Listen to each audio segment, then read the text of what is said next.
영혼을 위한 허비라는 제목의 말씀 같이 나누도록 하겠습니다. 성도 여러분, 혹시 DDDM이라고 하는 영어 약자를 들어보신 적이 있으신지 모르겠습니다. 저에게도 이게 굉장히 생소한 용어인데요. 우리말로 번역을 하면 데이터 기반 의사결정이라고 하는 걸 요약해가지고 영어로 쓸 때 이런 약어로 쓴다고 합니다. 주로 기업에서 어떤 일을 결정하는 과정에서 이것들을 사용하는데요. 간단한 정의를 보니까 데이터와 분석의 결과를 근거로 해서 의사를 결정하는 과정 또는 프로세스를 이야기할 때 이 표현을 쓴다고 합니다. 주관적인 판단이나 직관보다는 실제로 데이터를 근거로 해가지고 결정을 내려야 한다라고 하는 생각이 여기에 들어 있는 거죠. 여러분, 이 생소한 단어를 제가 어디서 알게 되었냐면요, 이번에 올림픽 경기 중에 양궁 경기 관련해 가지고 어떻게 양궁에서 이렇게 좋은 성적이 나왔느냐라는 걸 분석을 하는데요, 이 양궁 국가대표 선발 과정이 정확하게 여기 나와 있는 데이터 기반 의사결정 과정을 통해 가지고 선발되었다라고 말하더라고요. 어떤 내용인지 차근차근 봤더니요, 한국 양궁이 이번에 올림픽에서 우수한 성적을 얻게 된 결정적인 이유는 국가대표 선발 방식의 변화 때문이다라고 말합니다. 그리고 이 선발의 방식을 보니까요, 이 선수가 어떤 배경을 가지고 있는지, 누구에게 배웠는지, 또 어떤 친구가 있고 어디에 소속되어 있는지라고 하는 기타 등등 여러 가지 배경과 관련된 것들을 다 제하고 오직 그 선수가 최근에 어떤 성적을 내고 있는지라고 하는 그의 성적, 그가 가지고 있는 실력 한 가지만 가지고 선발을 했다라는 것입니다. 여러분, 체육계에 만연되어 있는 낙하산이 단 한 명도 없는 곳, 바로 이곳이 양궁 국가대표 선수였다라고 말을 하더라는 거죠. 양궁 국가대표가 되려면 아주 투명한 시스템 안에서 그가 가진 오직 하나 실력이라고 하는 부분만 점검을 해가지고 들어갔다는 것입니다. 저는요, 참 잘 됐구나라는 생각을 했습니다. 그리고 이 경기에서 좋은 성적을 내야 되는 경우에 정말 이런 방식이 필요하다라는 생각을 했고요. 돈을 벌어야 되는 사업가 같은 경우에라면 이런 방식의 사고 방식이 반드시 필요하다라는 생각을 했습니다. 그리고요, 저는 앞으로 이 사회가 점점 이런 방식으로 나아가겠구나라는 생각도 하게 되었죠. 효율이 중요하고 성과가 중요하고 결과가 중요하기 때문입니다. 자, 그런데요, 문제가 하나 있는데요. 만약에 교회가 이러한 사람들과 이러한 이야기들을 듣고 어떻게 반응을 해야 되는가라고 하는 주제입니다. 그럼 데이터 기반 의사 결정이라고 하는 이 표현은 생소할 수 있지만요, 우리는 이와 비슷한 용어들을 굉장히 많이 듣고 있기 때문입니다. 여러분, 효율성 또 경제성이라고 하는 말로 우리는 계속해서 교회라고 하는 조직도 좀 더 효율적이 돼야 된다, 그리스도인의 삶도 좀 더 효과적인 방식으로 살아야 된다라고 하는 말들을 듣고 있기 때문입니다. 가장 이익이 되는 방식, 가장 덜 에너지를 쓰는 방식, 절대로 허비되거나 흘러가는 것이 없이 정말 우리가 가지고 있는 것으로 좋은 결과를 만들어내는 그쪽으로 우리의 힘이 쓰여져야 된다라고 하는 생각이 있는 것이죠. 여러분, 온 세상은 다 그렇게 이야기를 하고요, 모든 세상이 그렇게 되어지는 이 방향성 자체는 잘못된 게 아닌 것 같습니다. 그렇다면 여러분, 이 세상 속에 있는, 그러나 세상과 다른 것을 꿈꿔야 되는 교회는 과연 어디를 향해 가야 되는 걸까요? 자, 보다 쉬운 예를 들어보면요, 여러 사람이 함께 길을 가고 있습니다. 그런데 한 사람이 계속해서 뒤로 이렇게 처지기 시작하는 거죠. 다리가 아프다고 말합니다. 체력이 떨어졌다고 말합니다. 더위 때문에 더 이상 못 걷겠다고 말을 하는 겁니다. 자, 그런 경우에 선택할 수 있는 건 두 가지가 있겠죠. 이 따라오지 못하는 사람한테 소리를 지르는 겁니다. 힘을 내, 같이 가자, 힘내봐, 일서 화이팅! 그런데 이렇게 말해서 이 사람이 따라올 수 있다면 괜찮겠죠. 근데 이 사람이 따라오지 못한다면요, 그때 우리가 할 수 있는 선택은 두 가지입니다. 넘어져 있는 그와 함께 가기 위하여 속도를 한없이 늦추든지, 아니면 이 사람을 빨리 포기하고 그래, 너는 거기 있어라, 우리는 목적을 달성하기 위해 가야 한다라고 말하며 우리가 가야 될 방향으로 빨리 가는 겁니다. 그럼 빨리 포기하고요, 빨리 손절을 하고요, 빨리 내 성취와 방향을 위해서 열심을 내어 가는 것, 이게 세상 사람들이 말하는 지혜에 속한 것이죠. 여러분, 세상 사람들이 말하는 대로 그렇게 내가 원하는 목적을 위하여 나와 함께 할 수 있는 사람들만 데리고 내 발을 붙들고 못 가게 만드는 장애물들을 제거하며 뛰어가는 사람들, 이런 사람들이 세상에서 성공합니다. 그리고 그런 사람들을 보면서 똑똑한 사람, 지혜로운 사람, 인생을 살 줄 아는 사람, 승리자라고 하는 타이틀도 붙게 되지요. 자, 그렇다면 교회는 어떻게 해야 되는 걸까요? 성도는 어떻게 해야 되는 걸까요? 자, 우리끼리만 살면 괜찮은데 우리도 세상 속을 살고 있단 말입니다. 이 세상을 사는 하나님의 백성들은 과연 어떤 선택을 해야 옳은 것일까요? 자, 우리가 읽었던 오늘 이 비유는요, 아주 익숙한 비유입니다. 비유를 읽으면서 여러분은 이전에 들었던 어떤 설교들을 떠올릴 수도 있습니다. 교회를 조금만 다녔던 분들, 특별히 주일학교 과정을 충실하게 마치신 분들은요, 이 교회 프로그램 중에 하나 잃은 양 찾기라고 하는 프로그램을 떠올리시는 분들이 있을 겁니다. 한때 우리 교회에 나왔지만 한때 우리 교회에 출석해가지고 같이 신앙생활을 했었는데 최근 얼마 동안 한 번도 보이지가 않는다라고 생각되어지는 사람들을 찾아오는 것, 1년에 한두 번 그런 시간들을 만나가지고 우리의 관심을 그들에게 쏟아가지고 그들 가운데 얼마를 찾아서 다시 교회로 데리고 오는 것, 이걸 잃은 양 찾기라고 하죠. 그런데 이 잃은 양 찾기 프로그램을 하는 바로 그 전주에 주로 설교하는 본문이 바로 이 누가복음 15장 1절로 7절의 말씀이라는 거죠. 자, 예수님께서 들려주신 어떤 비유에 대해서 지금 보여주는데요, 4절부터 6절까지 이렇게 이 비유가 소개되고 있습니다. 너희 중에 어떤 사람이 양 100마리가 있는데 그 중에 하나를 잃으면 99마리를 들에 두고 그 잃은 것을 찾아내기까지 찾아다니지 아니하겠느냐. 또 찾아낸즉 즐거워 어깨에 메고 집에 와서 그 벗과 이웃을 불러 모으고 말하되 나와 함께 즐기자, 나의 잃은 양을 찾아내었노라 하리라 라고 말합니다. 자, 어떤 사람이 양을 100마리를 키웁니다. 그런데 그 양을 100마리나 키우고 있었던 이 목자가 양 한 마리를 잃어버렸습니다. 이 목자는요, 99마리의 양들을 들에다 두고요, 그 잃어버린 양 한 마리를 찾기까지 찾아가지고 결국 찾아냅니다. 그리고 너무 기뻐가지고 양을 들쳐매고 집에 들어오고요, 친구를 불러다가 내가 잃어버린 양을 찾았어 라고 하면서 잔치를 벌이는 이야기죠. 자, 여러분, 이 이야기를 듣고요, 이 이야기가 막 어렵다, 이 이야기가 너무 심오하군, 이 이야기는 너무 복잡해 라고 생각하는 분은 없을 겁니다. 왜요? 너무너무 단순하고 너무너무 쉽고 너무너무 이해하기 편하기 때문입니다. 심지어 이 비유에는요, 예수님께서 직접 이 비유의 의미는 이러하다라고 하는 설명까지 붙어 있죠. 7절입니다. 내가 너희에게 이르노니 이와 같이 죄인 한 사람이 회개하면 하늘에서는 회개할 것 없는 의인 99으로 말미암아 기뻐하는 것보다 더하리라 라고 하는 예수님께서 직접 이 비유를 설명하는 부분까지 나옵니다. 자, 예수님께서는요, 이 찾아낸 잃어버린 양을요, 회개한 죄인 한 사람이라고 연결하고 있고요, 또 이 목자, 이 양을 찾기까지 찾아서 결국 찾아낸 이 목자를 하나님 아버지다라고 하면서 이 아버지가 바로 그 목자고, 그 목자가 즐거워할 때 하나님이 하늘에서 잔치를 보는 것처럼 즐거워한다라고 하는 말로 이 비유를 다 설명까지 해주고 있습니다.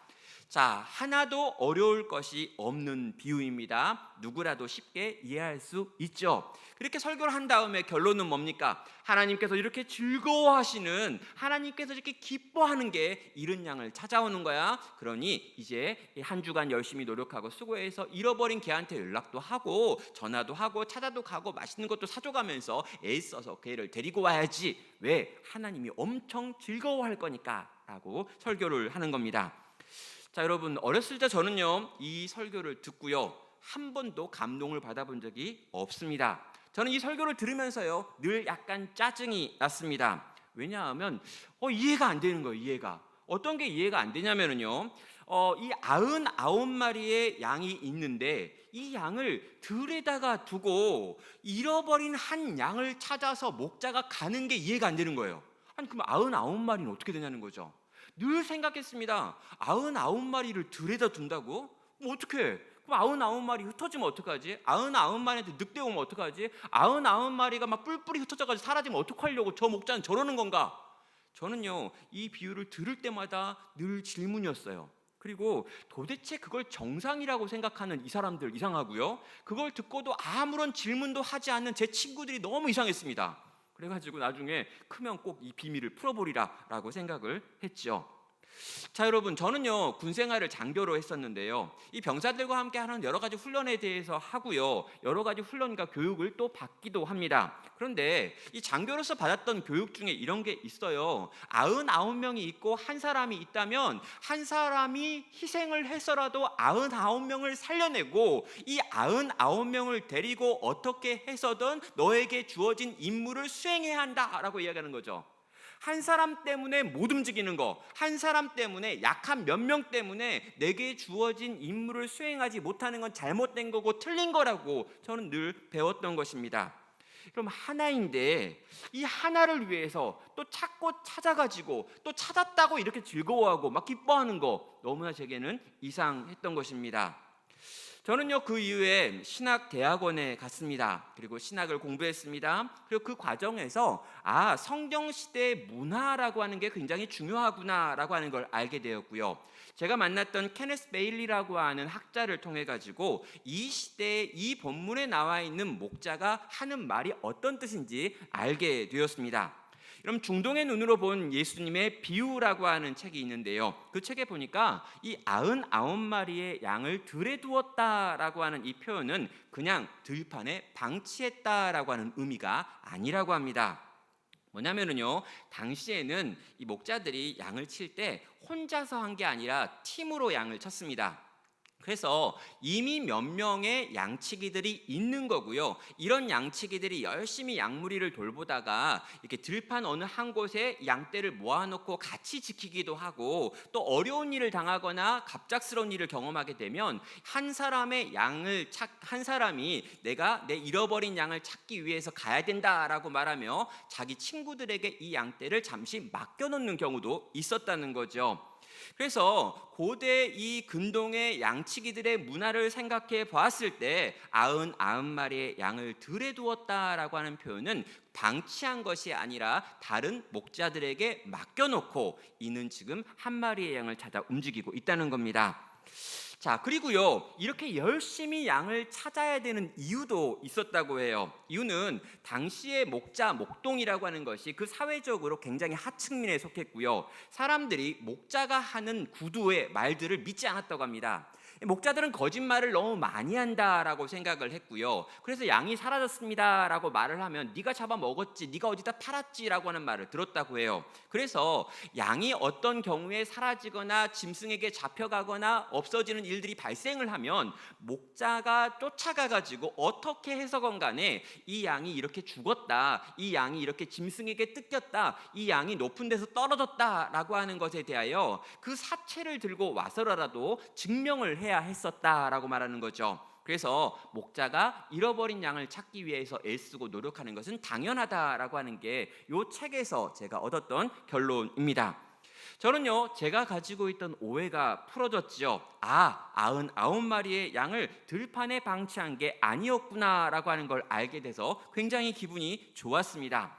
자, 제가 왜 그때 그걸 깨닫고 되게 기분이 좋았냐면요, 저는 늘 이 비유를 들을 때마다 제가 방치되는 99마리 양처럼 느꼈기 때문입니다.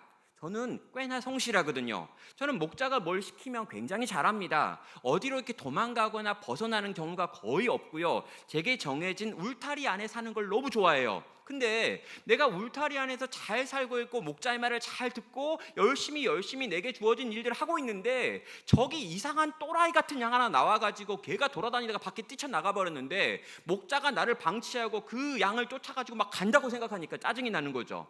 아니, 나는 열심히 모범적으로 양으로 여기 살았으면 내가 이렇게 산 것에 대하여 계속해서 어떤 보상이 있어야 되는 거 아니야? 목자가 신실한 나 같은 양을 돌봐야지, 저 말도 안 듣고 울타리 밖으로 나가고 이 주인이 말했는데 삐져가지고 튀어나가버린 쟤를 쫓아가느라고 나한테 시간을 안 쓰고 나한테 관심을 안 주는 게 과연 옳은 것이냐라고 하는 마음이 제게 있었던 겁니다.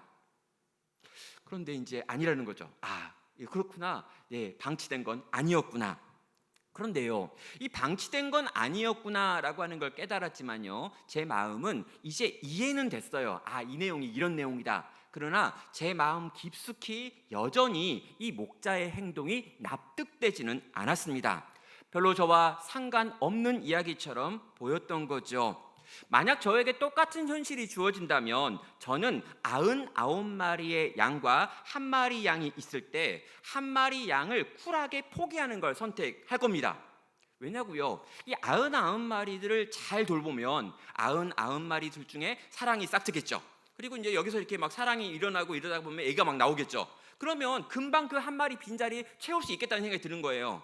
99마리 건강한 양들, 99마리 말 잘 듣는 양들, 이 양들을 잘 돌보고 더 잘 보고 더 잘 돌보면 여기서 훨씬 더 많은 새끼들이 나오고 번식을 해가지고 더 많은 양떼를 만들 수 있을 거라는 생각이 제 마음에 있었다는 것입니다.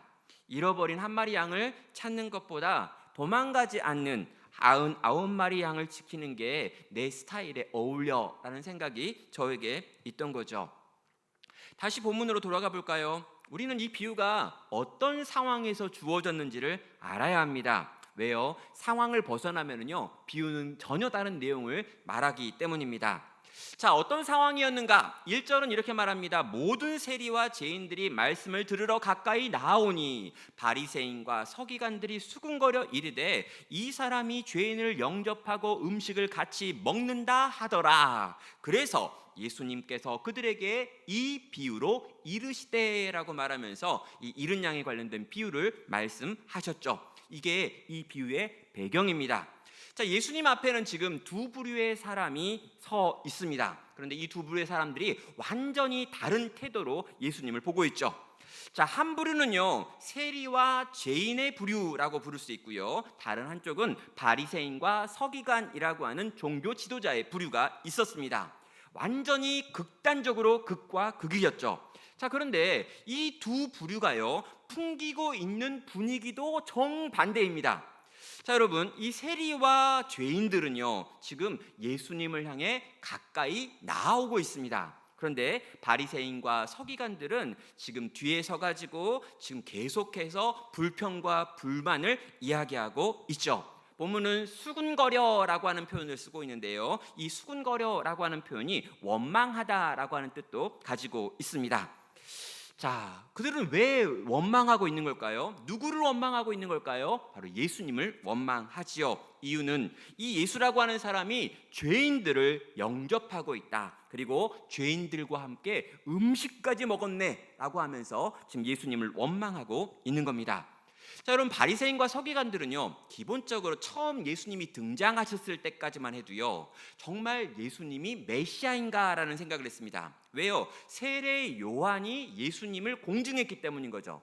여러분, 세례 요한은요, 바리새인들과 서기관들도 좋아했어요. 이 세례 요한처럼 죄에 대하여 심판을 이야기하고 똑바로 살라고 이야기하고 율법을 지키라라고 예수님이 말씀하실 줄 알았습니다. 그래가지고 바리새인과 서기관들이 처음에는 예수님과 정상적이고 긍정적인 관계를 만들어 봐야지라고 생각을 했어요. 근데 예수님을 만나가지고 진지하게 예수님이 어떤 행동들을 하는지를 보니까 그들의 마음에 안 드는 게 너무나 많았습니다. 그리고 그 마음에 들지 않았던 가장 중요한 게 뭐냐면 이 죄인들과 세리들을 대하는 예수님의 태도가 너무나 그들이 생각하기에 예상 밖이었고 상식 밖이었기 때문입니다. 자, 예수님을 향하여 점점 나아오는 이들과 예수님을 향하여 원망하며 수군거리는 이들이 지금 예수님 앞에 서 있었습니다. 그리고 예수님께서는 바로 그들을 향해서 이 비유를 들려주시죠. 자, 바리새인들과 서기관들의 생각을 한번 정리해 보고요, 그런 다음에 우리의 입장을 한번 정리해 보겠습니다. 자, 서기관들의 입장에서 바리새인들이 보기에 지금 그들의 눈앞에 펼쳐지고 있는 이 일은 상식적으로 불가능한 일이었습니다. 너무나 불쾌한 일이었죠. 지금 유명한 선지자 예수가 등장을 했는데 그 예수가 지금 세리들과 친하게 지내는 거예요. 여기 보면 죄인들이라고 나와 있는데요. 이 죄인들은 기본적으로 그 당시에 있었던 창녀들을 이야기합니다. 몸을 파는 여인들인 거예요. 자, 그런데 이 세리와 창녀들을 영접하고 환영한다라고 하는 게 말이 안 되는 거예요. 심지어 그들과 식탁에서 식사를 한다니라고 하는 것 인정이 안 됐다는 거죠. 여러분, 좀 더 설명을 하면은요, 이 세리와 죄인들이 누구입니까? 여러분, 이스라엘 백성들은요, 유대인들만이 구원을 받는다라고 생각했습니다. 아브라함의 후손들만 구원을 받는 거예요. 그런데 이 아브라함의 후손들만 구원받기 때문에 모든 이방인들은요, 구원의 대상이 아니었습니다. 천국의 땔감이었습니다. 지옥을 만들 때 그 지옥을 뜨겁게 만들기 위한 땔감이 뭐냐? 이방인이다. 이게 그 당시 사람들이 가지고 있던 생각들이에요. 자, 유대인들이 그런 생각을 가지고 있는데요, 이 유대인들 중에 어떤 이들이 저 이방인들을 섬기고 이방인들을 위하여 살고 이방인들과 몸을 섞고 있는 거죠. 그게 누구입니까? 바로 여기 나오는 세리들과 죄인들인 것입니다. 그러니까 이 이방인도 받을 수가 없는데 저 이방인들을 섬기는 유대인들은요, 더더욱 화가 나고 더더욱 분노가 일어나는 사람인 거죠. 이들에게는 천국이 없다. 저들은 절대 하나님 나라에 갈 수 없다. 저들은 절대 하나님의 은혜를 체험하거나 하나님의 사랑의 대상이 아니다. 저들은 지옥에 들어가도 가장 뜨거운 지옥에 던져질 인간들이다 라고 하는 생각이 바리새인들과 서기관들이 가지고 있던 생각이었던 거죠. 그래서 그들을 폄훼했던 겁니다. 정말 그들과 함께 할 수 없었던 겁니다. 한 자리에 있지 않는 겁니다. 쳐다보지 않는 겁니다. 대화하지 않는 겁니다. 절대로 그 사람들과 스치지 않기를 선택하여 살아가는 것, 이게 바리새인들과 서기관들이었죠. 그런데 그런 이들과 예수님이 친하게 지낸다, 대화를 한다, 말을 나눈다, 음식을 먹는다, 도무지 상상할 수도 없는 일이었던 것입니다. 자, 그런데요, 우리는 이 바리새인들과 서기관들이 하고 있는 이 말과 행동을 보면서 야, 진짜 이상한 놈들이다, 진짜 이상한 사람들이네 라고 생각을 해요. 맞나요? 근데 여러분, 다시 한번 생각해 보면요, 우리도 그들과 그렇게 다르지 않습니다. 자, 우리도요, 사람을 딱 만나요. 그렇죠? 사람을 딱 만나가지고 여러분 제일 먼저 뭘 합니까? 머리부터 발끝까지를 스캔하죠. 약간 좀 지혜가 부족한 분은 차근차근 스캔하다가 내가 스캔하고 있다는 걸 걸리고요. 좀 지혜로운 분들은, 연륜 있는 분들은 순간 딱 보는 겁니다. 딱 봤는데 안 느껴지는 거지. 머리부터 발끝까지 싹. 너는 72점, 나랑 놀 사람, 못 놀 사람 정하는 거죠. 여러분, 우린 대단하게 빠른 속도로요, 사람들을 만나면 그 사람에게 등급을 나눕니다. 여러분, 데이터 기반 의사 결정 과정이 여기에 그대로 적용이 됩니다. 딱 봤는데 제 머리가 20만 원짜리 머리를 했구나, 제 머리는 50만 원짜리인 것 같아, 제 쌍꺼풀은 얼마짜리일까 이러면서 순간 머리부터 발끝까지 옷은 뭐고, 지금 저 허리띠는 뭐며, 지갑이 삐쩍 나왔는데 저 지갑은 어떤 것이며, 구두는 어떤 것이기 때문에 제가 살고 있는 삶의 형편은 이러이러할 것이다 라고 하는 걸 금방금방 유추하는 거죠. 저 사람이 차를 타고 왔는데 그 차를 보면서 그 사람이 어느 동네에 살고 있다면 그 동네 때문에, 그가 다니고 있는 학교 때문에, 그가 다니고 있는 몇 가지 것들을 계속 종합해가지고요, 그 데이터를 모은 다음에 저 사람은 나한테 이익이 되는 사람이야, 저 사람은 나한테 이익이 별로 안 될 것 같은데 저 사람은 같이 있으면 분명히 손해다 라고 하는 것들을 금방 결정하고 판단하고 그 다음에 나의 행동의 태도를 결정한다는 것입니다. 자, 여러분, 우리의 눈에요, 그러면 세리와 죄인들은 어떻게 보일까요? 여러분, 세리와 죄인들이 이쪽에 있습니다. 그리고 바리새인들과 서기관들이 이쪽에 있습니다. 여러분은 어느 쪽에 서 있기 원하십니까? 나는 어느 쪽에 서 있을 때 더 편하고, 나는 어느 쪽에 있는 사람들과 친해지는 것이 유익할 거라고 생각하시냐는 거죠. 사랑하는 여러분, 우리는요, 대놓고 바리새인과 서기관이 되고 싶지는 않다라고 말할 수는 있습니다. 그러나 어쩌면 우리의 마음도 대부분요, 이 바리새인들과 서기관들처럼 어떻게 내가 저 창녀와, 내가 어떻게 저 세리와 함께 시간을 보내고 밥을 먹고 교제를 나눌 수 있겠어, 난 그렇게 안 할 거야, 못 할 거야, 절대 안 해 라고 생각하지는 않겠느냐라는 것이죠. 사랑하는 여러분, 우리의 속마음도 어쩌면 바리새인과 서기관의 마음일 수 있는 겁니다. 자, 예수님께서는요, 그 무리에 대해서 무언가를 말씀하고 싶으셨던 거예요. 그리고 그 무리에 대해서 말씀하신 이 비유를 보면은요, 하나님 아버지의 마음이 뭔지에 대하여 말하고 있습니다. 특별히 잃어버린 자들, 이 세리와 죄인들을 향한 하나님의 마음이 어떠신지에 대해서 너네는 좀 알았으면 좋겠어 라고 말하는 거죠. 그런 다음에 목자이신 하나님의 마음이 무엇인지를 표현합니다. 자, 여러분, 목자이신 하나님의 마음의 중심에 뭐가 있었느냐라고 말하면 4절 후반에 가면 나와 있죠. 뭐라고 말합니까? 그 잃은 것을 찾아내기까지 찾아다니지 아니하겠느냐라고 하는 표현입니다. 여러분, 찾는다라고 하는 표현을 일부러 2번이나 사용합니다. 찾는다라고 말하죠. 강조입니다. 거기다가 뒤에는요, 이 부정 의문문을 사용해 가지고요, 아니하겠느냐라고 말하면서 또 한 번 강조하고 있습니다. 뭘 말합니까? 이 목자는 찾고 결국에 찾아낸다라고 말하고 있습니다. 그는 결코 포기하는 법이 없다라고 말하고 있습니다. 그럼 잃어버린 양이 있는데 이 잃어버린 양을 향하여 끝까지 쫓아가서 결국에 찾아내고 돌아와서 즐거워하는 분, 바로 그분이라고 소개하는 거죠. 잃어버린 양은 누구였습니까? 바로 이 인간들, 세리와 죄인들, 그들이었던 겁니다. 여러분, 이 세리와 죄인이라고 불려져는 잃어버린 이 양들, 울타리 밖에 나가버린 양들, 보호 아래서 벗어난 그 양들을 향하여 그분은 찾고 또 찾아가지고 결국 찾아낸다. 이게 내가 알고 내가 믿는 내 아버지 하나님이시다라고 예수님께서 말씀하시는 겁니다. 여러분, 본래 유대 종교에서는요, 하나님께서 죄인을 찾아다니신다라고 하는 개념이 없었습니다. 유대인들은 그렇게 생각하지 않았어요. 유대인들은 어떤 생각을 가지고 있냐면요, 우리가 열심히 율법을 지키면, 또 제사를 드리면, 종교적인 의무들을 열심히 다 행하면 내가 아브라함의 후손이기 때문에 내게 주어져 있는 율법들을 열심히 지켜내가지고 하나님을 찾아가고 또 찾아가서 결국에 하나님을 찾아내는 것, 이게 유대교가 가지고 있는 신관이었습니다. 우리가 애쓰고 우리가 노력하고 우리가 수고하고 우리가 법을 완성해가지고 하나님을 향해 나아가서 그 하나님을 찾아내고 그 하나님을 딱 붙들어가지고 그 하나님께 안기는 것, 이게 유대인들이 가지고 있는 생각이었어요. 우리 편에서 하나님과의 거리를 좁히는 것, 이게 그들이 가지고 있는 종교였던 것입니다. 그런데 예수님은요, 전혀 다른 하나님을 소개하고 있습니다. 어떤 하나님입니까? 세리와 죄인들을 찾기까지 찾아가지고 결국 찾아내 건지시는 하나님을 보여주신다는 거죠. 자, 여러분, 이렇게 예수님이 하나님을 소개했습니다. 여러분, 이 하나님에 대해서 들었던 사람들의 반응은 어떨까요? 자, 먼저 바리새인들과 서기관들의 반응은 이렇죠. 여러분, 16장 14절을 가면요, 이 모든 비유가 끝났을 때 바리새인들과 서기관들의 반응이 나옵니다. 16장 14절에 이렇게 말하죠. 비웃더라라고요.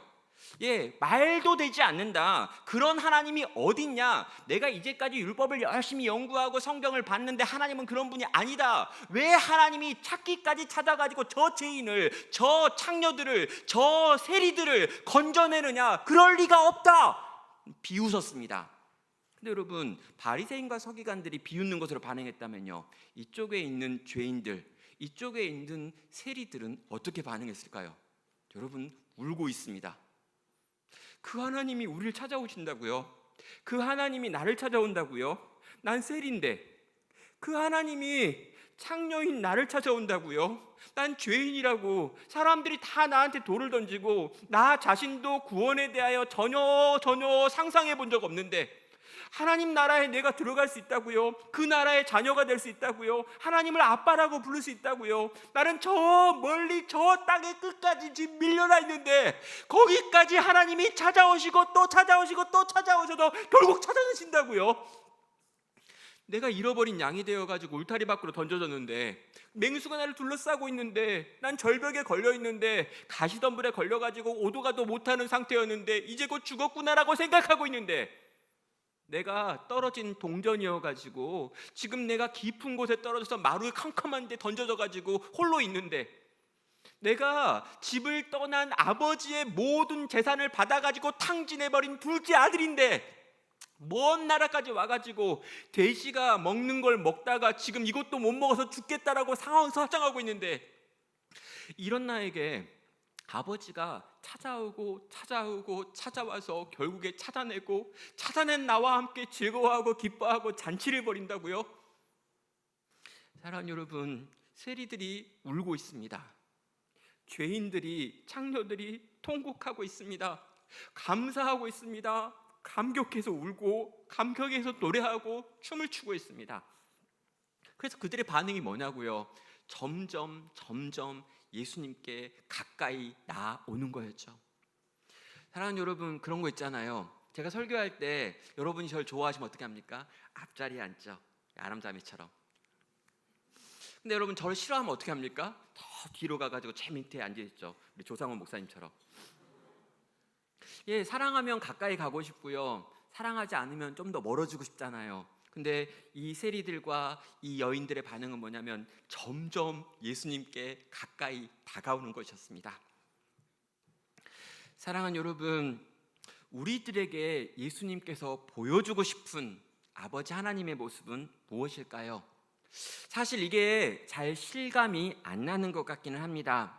우리도 어떤 경우에요, 하나님에 대해 배울 때 멀리 계신 하나님으로 배워요. 거룩하신 하나님, 높이 계신 하나님, 죄인이 절대 접근할 수 없는 하나님, 죽을 힘을 다해 종교적인 노력을 다해도 마지막 순간에 내가 구원받았을까라고 의심이 되어지게 만드는 그런 하나님에 대하여 배우신 분들이 있습니다. 정말 죄인인 내가 어떻게 하나님을 찾을 수 있을까, 못 찾겠다라고 생각하면서 좌절하고 낙심할 수 있습니다. 근데 여러분, 우리는 하나님에 대하여 바르게 배워야 합니다. 하나님은 어떤 분이십니까? 여러분, 잃어버린 자를 찾기까지 찾아서 결국에 찾아내고 그와 함께 기뻐하기를 원하시는 분이셨다는 거죠. 여러분, 그래서 그분은요, 하늘에 있는 모든 좋은 것들을 포기하시고 이 땅 가운데로 내려오신 겁니다. 끝까지 찾아오셔야 되는데 너무 아래에 있으니까 하늘 보좌를 버리시고 이 땅으로 추락하셨던 거죠. 그 하나님이, 그 하나님의 아들이, 그 하나님의 아들의 영이 사랑하는 당신의 백성들 가운데 임하셔서 지금 우리가 하나님을 이렇게 예배하는 것입니다. 성도 여러분, 오늘날 세상은 끊임없이 효율성에 대하여 이야기합니다. 다양한 용어들을 사용해 가지고 예전부터 계속해서 그렇게 말해 왔었죠. 유행하는 다양한 표현들이 있습니다. 데이터를 기반해 가지고 그걸 가지고 해야 된다라고 말하기도 하지만 경제성을 생각해야 된다, 효용성을 생각해야 된다, 효과적인 방법들을 찾아야 한다라고 끊임없이 우리에게 말하고 있습니다. 네가 정말 성공하기 원한다면, 네가 정말 잘 살기 원한다면, 세상 사람들이 박수 쳐주는 그런 인생 살기 원한다면 너의 시간을 보다 효율적으로 써야 된다. 네가 가지고 있는 물질을 좀 더 잘 사용해야 돼. 이러한 것들을 잘 고려해 가지고 가장 너에게 이익이 되는 방식들을 선택하라 라고 이야기합니다. 그리고 성도를 향해서도 동일하게 말하고요, 교회를 향해서도 비슷하게 이야기합니다. 보다 효과적인 교회가 되어야 한다. 보다 합리적인 교회가 되어야 된다. 이 교회 안에 있는 비효율적인 부분들을 좀 줄여야 된다. 좀 더 허비가 일어나지 않도록 이러이러한 부분을 개선하고 고쳐야 한다라는 이야기들을 하죠. 저는요, 그런 요청들 가운데 필요한 것들이 분명 있고 그런 것들을 반영해야 한다고 생각합니다. 여러분, 물이 막 점점 새고 있고 전기가 막 나가고 있고 불필요한데 돈이 나가게 하면 안 되는 거죠. 우린 그걸 노력하고 애쓸 겁니다. 그런데 여러분, 세상이 다 그렇게 효율성을 말할 때, 그럼 교회는요, 이 효율성보다 더 중요한 원리가 있다라는 거죠. 뭘까요? 하나님 아버지께서 우리를 향하여 하셨던 영혼을 위한 허비라고 하는 것이 여전히 교회의 중심 가치여야 하는 것입니다. 여러분, 세상에 그 어떤 효율성과 비교할 수 없는 하나님 나라의 원칙이 있는 거죠. 뭘까요? 하나님께서 우리를 바라보시면서 품으셨던 마음인 그 하나님의 긍휼에서 나오는 허비인 것입니다. 하나님께서 원래 찾아오시면 안 됩니다. 하나님은 가만히 있고 우리가 찾아가는 것이 정답이고 옳은 겁니다. 그런데 하나님은 너네가 날 찾아올 수 없다는 걸 아셨습니다. 그래서 하나님 편에서 우리를 위하여 찾아오시죠. 그게 하나님의 허비였습니다. 성도 여러분, 하나님께서는 자기의 사랑하는 독생자 아들을 우리를 위하여 온전히 허비하셨습니다. 여러분, 그 아들이신 성자 하나님께서는요, 자기의 전부를 우리를 위하여 쏟아 부어주셨습니다. 성령님께서는요, 오늘도 우리 같은 인생들 속에 내주하시며 지금도 고통당하시며 지금도 우리 속에서 탄식으로 우리를 변화시켜 가고 계십니다. 사랑하는 여러분, 성부와 성자와 성령께서 우리를 위하여 가차없이 자기를 쏟아부어 희생하시고 손해보셔서 오늘 우리가 이렇게 하나님을 예배한다는 거죠. 그 어느 것 하나 효율적인 게 없습니다. 그 어느 것 하나 계산을 해가지고 하나님이 이익 보시는 선택이 없습니다. 하나님께서 왜 우리 같은 사람들을 당신의 자녀 삼으셨는지 우리는 도무지 알 길이 없습니다. 왜 그분이 우리를 붙드시고 지금도 수고하고 계시는지 우리는 도무지 이해가 안 됩니다. 그리고 그런 사람들을 모아가지고 교회를 만드셨죠. 정말 엉망진창의 교회들이 너무나 많이 있습니다. 그러나 하나님께서 여전히 그 교회를 사랑하신다고, 여전히 그 교회를 통해 당신의 사람들을 키우고 돌보겠다라고 말씀하시며 그 교회를 돌보고 있으신 거죠. 효율이라고요. 사랑하는 여러분, 세상에서 가장 비효율적인 선택을 하신 분이 우리가 사랑하는 우리 하나님 아버지, 바로 그분이십니다. 사랑하는 여러분, 여기까지 말씀을 들어도요, 제 마음 가운데는요, 아직 이렇게 정말 꼭 그래야 돼? 라는 생각이 있습니다. 아무리 생각해도 전 정말 완악한 인간인 것 같아요. 정말 이상합니다. 여전히 저는요, 99마리를 잘 키우는 게 필요하지, 잃어버린 한 마리에게 너무 많은 시간을 쓰는 건 너무 큰 허비 아니야? 라는 생각이 든다고요. 여러분, 그런 생각을 하면서 이 본문을 묵상하는데요, 어느 날 갑자기 제 마음에 아주 특별한 생각이 들었습니다. 너는 왜 네가 99마리에 속한다고 생각하니였어요. 네가 목자를 잃어버린 잃은 양이라는 생각은 왜 해본 적이 없니라고 물었습니다. 네가 길을 잃고 헤매고 있는데, 네가 절벽에 걸려 있는데, 사방에서 너를 잡아 삼키려고 다가오는 짐승들의 떼에 네가 들어가 있는데, 네가 머리에 뿔에 수풀이 걸려가지고 꼼짝도 할 수 없어서 이제 죽었구나라고 절망하고 있는데, 점점 날이 캄캄해져 가고 있고 사방에서 짐승들의 울음소리가 들려오고 있는데, 거기 그렇게 혼자 있을 때 너에게 목자의 음성이 들렸다면, 목자가 너를 부르는 소리가 들렸다면, 목자가 너를 향해 뛰어오고 있다면, 목자가 너를 위하여 절벽을 기어 내려오고 있다면, 거기서 너를 끄집어 올려서 그를 끌어안고 너를 네 당신의 어깨에 메고 집으로 돌아가고 있다면, 그렇다면 넌 지금처럼 그렇게 생각할 수 있는 거니? 라고 물어보셨습니다. 사랑하는 여러분, 우리는 90마리의 양에 속해 있나요? 아니면 혹시 나도 잃어버린 그 양 한 마리의 자리에 있는 건 아닌가요?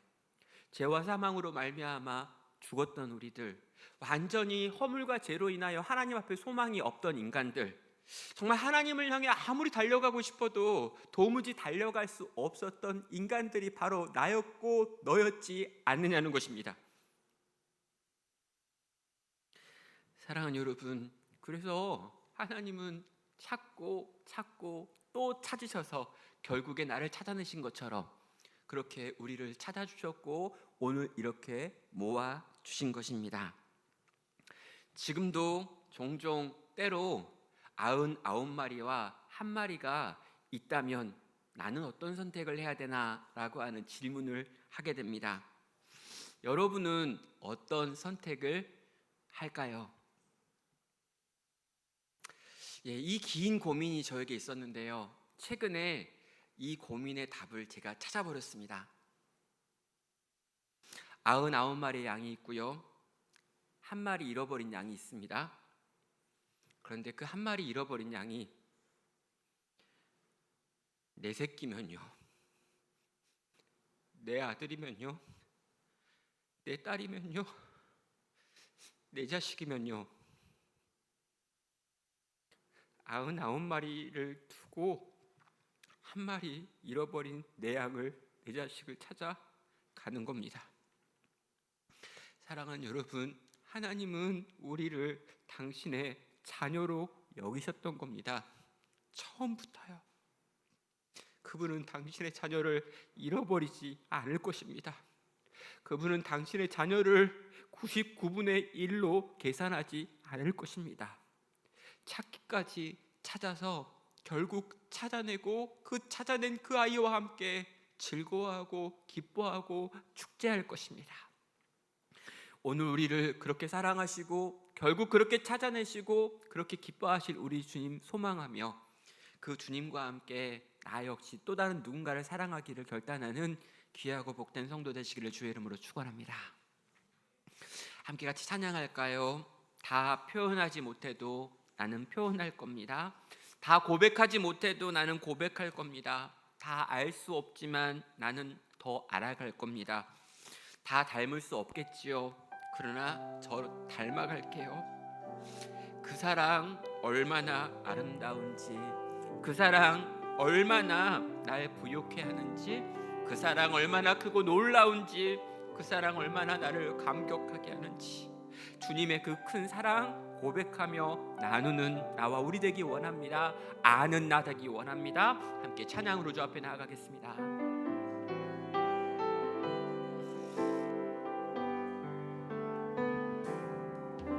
다 표현 못해도 나 표현하리라.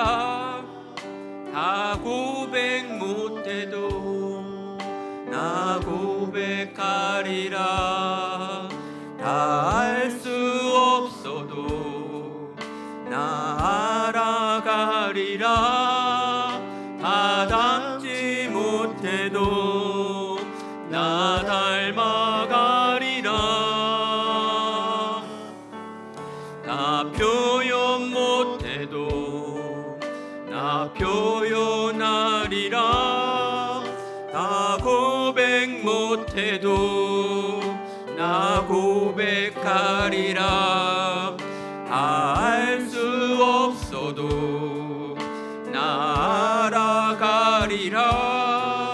다 닮지 못해도 나 닮아가리라.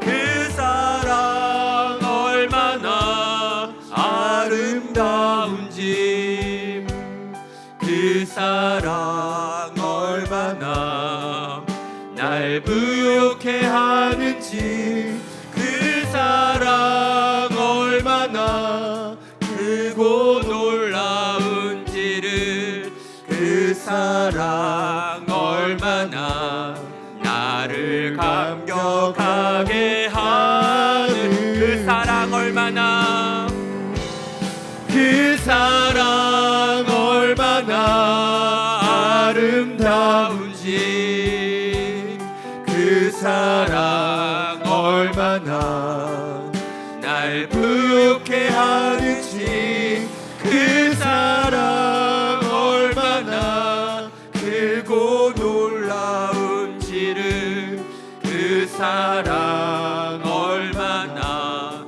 나를 감격하게 하는지. 찾기까지 찾으시는 우리 하나님 아버지, 끝까지 쫓아오셔서 건져내시는 하나님의 그 크신 은혜, 그 사랑 내가 받았습니다. 그리고 받은 그 크신 사랑 때문에 내가 또 누군가를 사랑하기를 선택하고 또 그렇게 사랑하는 공동체가 되기를 결단합니다. 사랑하는 주님, 그 놀라운 사랑 더 풍성히 알게 해주세요. 그 사랑으로 나를 붙잡아 주세요. 그 사랑으로 나와 함께 해주세요. 그리고 그 사랑 닮은 또 다른 사랑으로 누군가를 사랑할 수 있는 내가 또 우리 교회, 우리 공동체 되게 하여 주십시오. 함께 같이 합심하여 기도로 주 앞에 나아가겠습니다.